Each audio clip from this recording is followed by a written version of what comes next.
دوستان عزیزم درود. یه طعم بی‌رقیب، یه دستور متفاوت، یه غذای خاص که همه رو شگفت زده میکنه. اگه فکر میکنی چیز دیگه ای نمیتونه غافلگیرت کنه، فقط این یکی رو امتحان کن. ما نیاز به 4 عدد تخم مرغ داریم، داخل یه ظرف میشکنیم و هم میزنیم تا کاملا از لختگی در بیاد و بعد از اون یه قاشق مرباخوری نمک بهش اضافه میکنم و دوباره هم میزنم. و ما نیاز به 150 میلی لیتر شیر داریم که به تخم مرغ اضافه میکنم و همچنین 100 گرم آرد. هم میزنم تا همه مواد با هم دیگه مخلوط و یک دست بشن.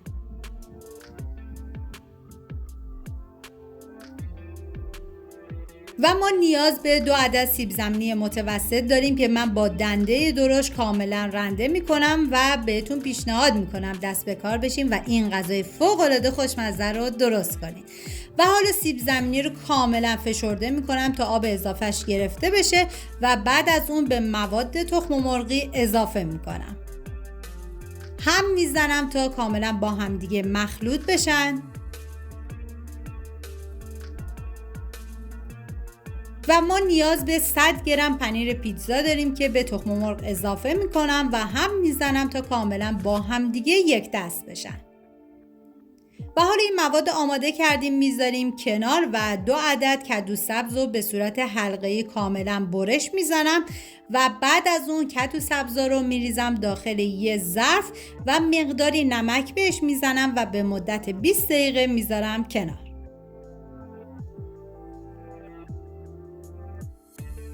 و حالا توی این فاصله ما نیاز به پیاز داریم که پیاز رو به صورت نگینی کاملا ریز میکنم و بعد از اون داخل تاب من مقداری کمی کره حیوانی ریختم که شما از هر نوع روغنی که دوست داشتین میتونین استفاده کنین، فقط از روغن زیادی نباید استفاده بشه. و بعد از اون پیازایی که ریز کرده بودم و بهش اضافه میکنم، هم میزنم و میذارم تا پیاز کاملا سرخ بشه.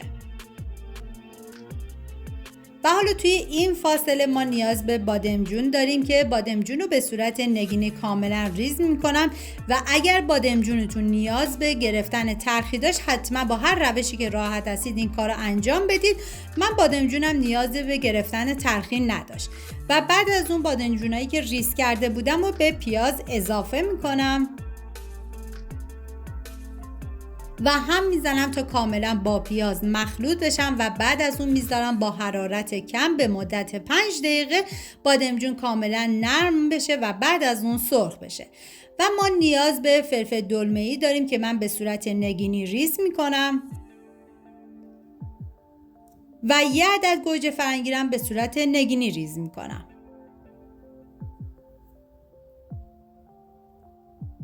و حالا این مواد رو میذاریم کنار، میریم سراغ بادمجون که دیگه کاملا سرخ شده. من یه هم میزنم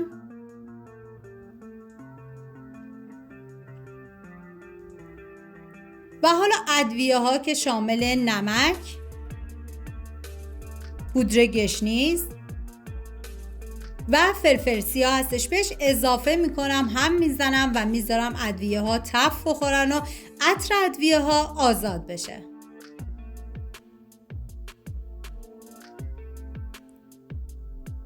و حالا فلفل دلمه‌ای که ریز کرده بودم و به بادمجون اضافه میکنم و هم میزنم و سر تابه رو میذارم به مدت 2 تا 3 دقیقه تا فلفل دلمه‌ای ها کمی نرم بشن.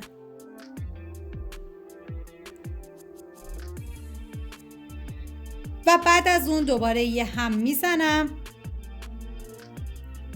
و گوجه فرنگی که ریز کرده بودم و به این مواد اضافه میکنم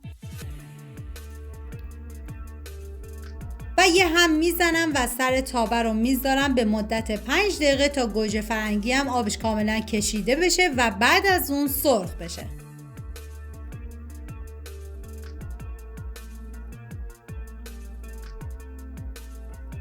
و حالا میریم سراغ کدو سبز که دیگه آماده است و من کاملا فشردش میکنم تا آب اضافهش کشیده بشه. و بعد از اون میریم سراغ موادمون که دیگه کاملا آماده شده. من یه هم میزنم و بعد از اون کدو سبز رو بهش اضافه میکنم. و یه هم میزنم تا با بقیه مواد مخلوط بشه و زیر حرارت همچنان کمه و میذارم به مدت 5 دقیقه کدو سبز کاملا نرم بشه و بعد از اون سرخ بشه. و بعد از اینکه موادمون دیگه کاملا آماده شد من یه هم میزنم و بعد از اون میذارم این موادم کمی خنک بشه. و نکته مهم این که این مواد رو به هیچ عنوان وقتی که داغه نباید به مواد تخم مرغیتون اضافه بکنید و حتما بذارید کمی خنک بشه. و بعد از اینکه خنک شد من به مواد تخم مرغی اضافه میکنم و هم میزنم تا همه مواد با همدیگه مخلوط و یک دست بشن. و بعد از اون هر قالب یا ظرفی که میخواد بذارید داخل فر حتما چربش کنید و بعد بذارید داخل فری که از قبل گرم شده با دمای 190 درجه به مدت 40 دقیقه. امیدوارم از این دستور خوشمزه لذت برده باشید. اگر این طعم براتون جذاب بود حتما امتحانش کنید و نظراتتون رو برام بنویسید. لایک یادتون نره و اگر به غذاهای خاص و خوش‌طعم علاقه دارین حتما کانال سابسکرایب کنید. مرسی که تا آخر همراه من بودید. تا ویدیو بعدی دلتون شاد و سفره‌هاتون پربرکت.